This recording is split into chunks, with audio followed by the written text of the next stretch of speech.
Well, now that you have a basic understanding of the science of audio, let's go ahead and make all of our audio neutral. What does that mean? We're going to load the clips into our viewer and mix them to a certain level that our client wants. Now in this case, we're delivering our show to DV, and the client requested we mix everything to -12 dB. So the first thing we're going to do is we're going to double click to load the clip into the viewer. Now we're going to look at some areas of the viewer that we have not worked with before. Specifically, this little slider right here that says level. This really controls how loud or how soft your audio is, and it's measured in decibels. And a little bit later we'll take a look at our pan slider, and this just allows you to have the music or the sound coming from the left speaker, the right speaker, or the center speaker. The other thing that I want to do is I want to take my audio meter and I'm going to move it really close to my viewer window. This way, as I play my audio, I can actually see the levels very easily. So let's go ahead and play our audio. I'm going to go ahead and hit Command- so I can see a little bit more of my music track. Now let's go ahead and play and look at our levels.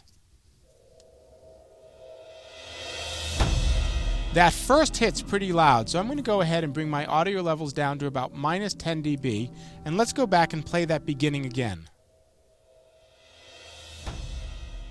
That's pretty good. It's pretty close to -12. It's a little bit warmer, but we can have a little bit of a peak. I don't want to bring it down too much because then I won't be able to hear the other parts of my music. So the music's hitting between -12 and -18, and that's going to be a good starting level. So let me go ahead and pause this. Now because we loaded the clip from the timeline in the viewer, we don't have to hit accept, we don't have to drag it back down. We're actually updating the clip that's in our timeline. Let's go ahead and take a look at our narrator to see if we need to adjust this audio. Once again, I'm going to double click to load it into the viewer. And let's go to the beginning of the clip and hit play. It's the most unforgiving place on Earth. Over 3.5 million square miles. Well, that narrator seems pretty spot on at -12, so we don't have to mess with this at all. Let's go down and listen to a couple of our ambience tracks.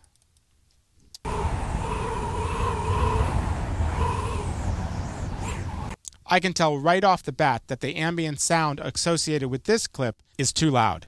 Well, it might be peaking at -12, which is neutral, but I know for a fact that this sound is going to be buried in the background. I just want to add it to my program to give me a sense of space, a feel that we're really in the desert. So let's go ahead and bring this down a little bit to a good volume.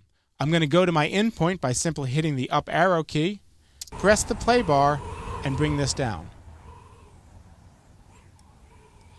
I think about -24 to -30 is a good start point. And when we do our final mix, we can bring it up or bring it down as necessary. Now, once all your audio is neutral, you're ready to go. Now that you have a better understanding of how to adjust your audio levels, go ahead and adjust the levels of the rest of the clip in the timeline. And when we come back, we'll compare your changes to mine, and you can see the differences.